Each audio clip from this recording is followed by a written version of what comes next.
আসসালামু আলাইকুম। বিডিফিউজ ইনফোটেনমেন্টে স্বাগত জানাচ্ছি আমি ইশরফি দিবা। তেহরান ও তেল আবিবের মধ্যে সাম্প্রতিক সময়ে হুমকি, হামলা ও পাল্টা হামলার যেসব ঘটনা ঘটছে তা চলমান থাকা অবস্থাতেই ইরানের কৌশলে পরিবর্তনের আভাস পাওয়া যাচ্ছে। ইসরায়েলকে প্রতিরোধ বা মোকাবেলায় আগে ইরান যে কৌশলে ছিল সেখান থেকে দেশটি হয়তো কিছুটা বেরিয়ে আসছে, যদিও ইরানি কর্মকর্তারা এ পরিবর্তনকে কৌশলগত ধৈর্য এবং সংযুক্ত আচরণ হিসেবেই দাবি করছেন। এ সম্পর্কে বিস্তারিত থাকছে আজকের প্রতিবেদনে।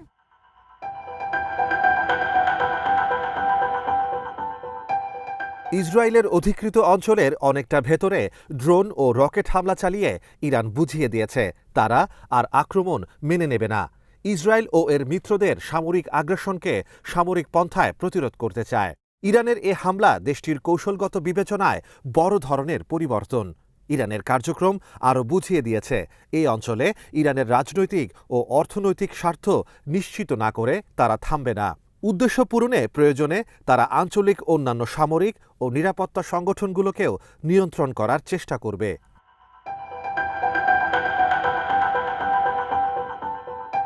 গত ৭ অক্টোবর ইসরায়েলের অভ্যন্তরে হামাসের অভিযানের পর এর প্রতিক্রিয়ায় ইসরায়েল যা কিছু করেছে তাতে ইরানের আঞ্চলিক আধিপত্য ও কৌশলগত সুরক্ষা প্রতিষ্ঠার পথ সুগম হয়েছে।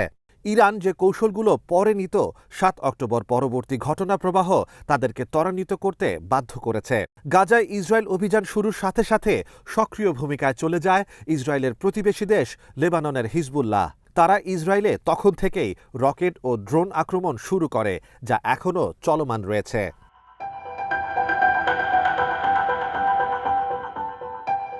এর মধ্যে হিসেবের বাইরে থেকে এসে ভূমিকা পালন করতে শুরু করে ইয়েমেন।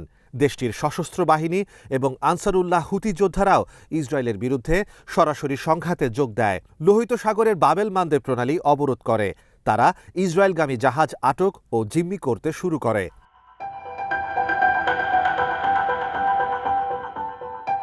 এতে শুধু ইসরায়েলিদের স্বার্থই হুমকির মুখে পড়ে তা নয়, পশ্চিমা দেশগুলোও আর্থিক লোকসানের মুখে পড়ে যায়। তেহরান এক্ষেত্রে সানার সাথে তার সুসম্পর্ককে ব্যবহার করেছে মাত্র। পাশাপাশি তারা বুঝিয়ে দিয়েছে এই অঞ্চলে ইরানের স্বার্থের বিরুদ্ধে কোনো পদক্ষেপ নেওয়া হলে তারা পাল্টা পদক্ষেপ নেবে।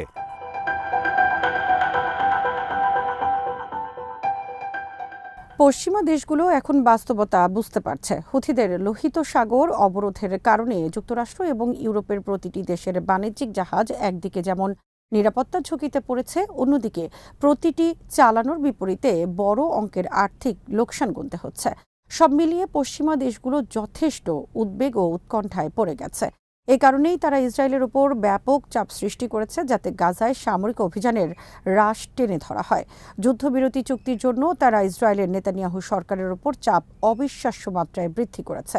এই চাপ নেতানিয়াহু সরকারের জন্য এতটাই প্রকট হয়ে উঠেছিল, গাজা অভিযান চলমান থাকা অবস্থাতেই ইসরায়েলি সরকারের বিদায় ঘণ্টা বেজে যাওয়ার আশঙ্কাও তৈরি হয়েছিল।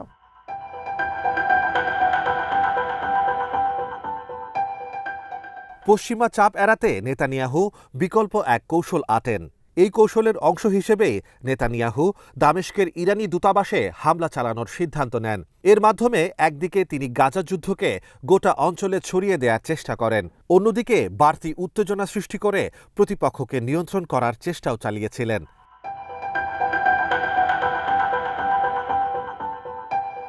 গত ১ এপ্রিল দামেস্কের ইরানি দূতাবাসে হামলায় ইরানের ৭ শীর্ষ সামরিক কর্মকর্তা নিহত হয়। এটি ছিল ইরানের জন্য বড় ধরনের আঘাত। ইরানের নীতি নির্ধারকেরা ইসরায়েলের এ হামলাকে ইরানের সার্বভৌমত্ব এবং ভূখণ্ডের বিরুদ্ধে আক্রমণ হিসেবে বিবেচনা করেন। তারা আশঙ্কা করেছিলেন ইসরায়েল পরবর্তীতে ইরানের অভ্যন্তরে হামলা করতে পারে।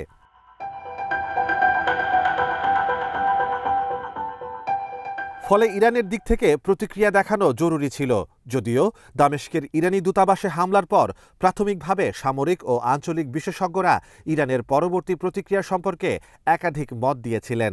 কেউ কেউ অনুমান করেছিলেন ইরান যত কথাই বলুক শেষ পর্যন্ত ইসরায়েল ও মার্কিন যুক্তরাষ্ট্রের বিরুদ্ধে সামরিক পদক্ষেপ নেওয়া থেকে তারা সংযত থাকবে, কেননা এতে করে আঞ্চলিক উত্তেজনা আরও বেড়ে যেতে পারে।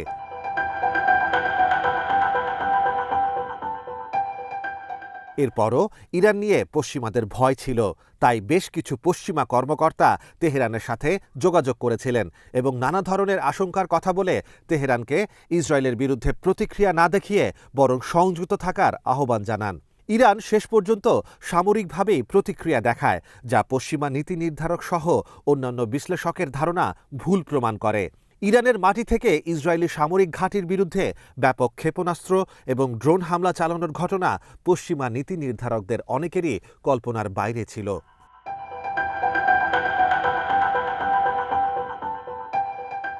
ইরানের এই হামলায় কার্যত ইসরায়েলি এয়ার ডিফেন্স সিস্টেমের দুর্বলতার পরিচয় স্পষ্ট হয়। পাশাপাশি ইসরায়েলের বেশ কিছু সামরিক স্থাপনায় ইরানের মিসাইলের আঘাত হানাও দেশটির প্রতিরক্ষা দুর্বলতার ঘাটতির বহিঃপ্রকাশ। এছাড়া ইসরায়েল দাবি করেছে ইরানের মিসাইল ঠেকাতে তাদেরকে মিত্র দেশগুলো, বিশেষ করে যুক্তরাষ্ট্র, ফ্রান্স এবং যুক্তরাজ্য সহায়তা করেছে। সেক্ষেত্রে ইরানের মিসাইল প্রতিহত করার ব্যর্থতার দায় এসব দেশের উপরও বর্তায়। তবে ইসরায়েলের দাবি আদৌ যথার্থ কিনা তা নিয়েও সাম্প্রতিক সময়ে প্রশ্ন উঠেছে।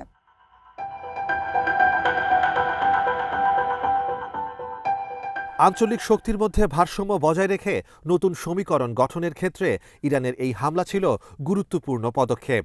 ইরান এই হামলার মাধ্যমে আঞ্চলিক বিবাদে না জড়ানোর বিষয়ে ওয়াশিংটনকেও সতর্ক করেছে।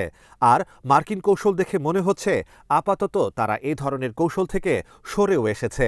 এই হামলার মধ্যে দিয়ে অভ্যন্তরীণভাবে ইরান প্রতিরক্ষা খাতে কতটা শক্তি অর্জন করেছে তার প্রমাণ পাওয়া যায়। ইরানের এবারের হামলা দেখে অনেক বিশ্লেষক মনে করছেন অনেক দিন থেকেই ইরানের এ ধরনের একটি প্রস্তুতি ছিল।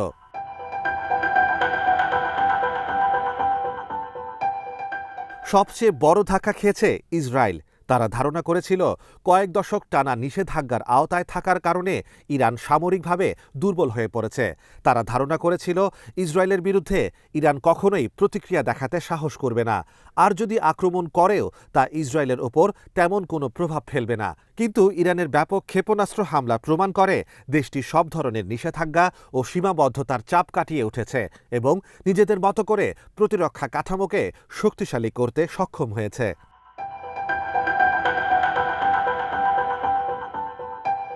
ইরানের গণমাধ্যমগুলো জানিয়েছে সাম্প্রতিক মাসগুলোতে দেশটির সরকার বিভিন্ন পণ্যের মজুত বৃদ্ধি করে, রফতানির ওপর নির্ভরতা কমিয়ে আনার জন্যও তারা কাজ করছেন। ইরানের সেন্ট্রাল ব্যাংক বিদেশি সম্পদের রিজার্ভেও পরিবর্তন নিয়ে এসেছে। সাধারণত স্যাংশনে থাকা দেশগুলো স্যাংশন থেকে বেরিয়ে আসার জন্য দেশের ভেতরে কোনো অর্থনৈতিক সংকট তৈরি না করে বরং বৈদেশিক সম্পদের মজুতকে স্বর্ণ এবং অন্যান্য দামি ধাতব মেটালে রূপান্তর করে। ইরানও তাই করেছে।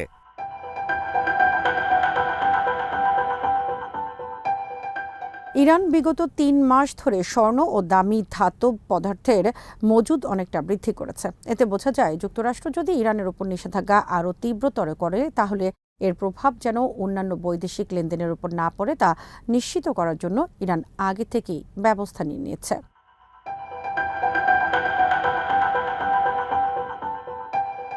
জ্বালানি তেল বহির্ভূত অন্যান্য প্রয়োজনীয় পণ্য বাণিজ্যে ব্যাঘাত যাতে না ঘটে তার জন্য ইরানি নীতি নির্ধারকেরা বেশ সতর্ক অবস্থায় রয়েছেন। তারা দেশের ব্যবসায়ীদের উৎসাহিত করছেন যাতে ডলারে নয় বরং তাদের বৈদেশিক লেনদেনগুলো স্বর্ণের মাধ্যমে করেন।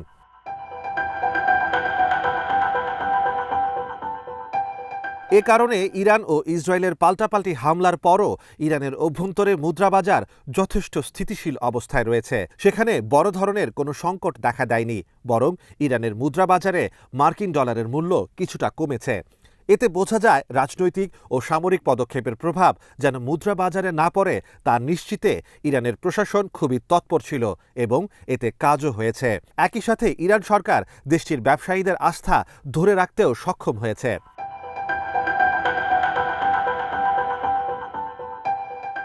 সাম্প্রতিক আক্রমণ ও পাল্টা আক্রমণের ঘটনায় ইসরায়েল এবং মার্কিন যুক্তরাষ্ট্র অনুধাবন করেছে সামরিক কৌশলে ইরানকে অবমূল্যায়ন করাটা তাদের দিক থেকে ভুল ছিল। ইরান বহু আগে থেকেই ইসরায়েলকে মোকাবেলায় প্রস্তুত ছিল। এ ধরনের হামলার আর্থিক ও আঞ্চলিক প্রভাব নিয়ন্ত্রণেও ইরানের আগাম প্রস্তুতি ছিল।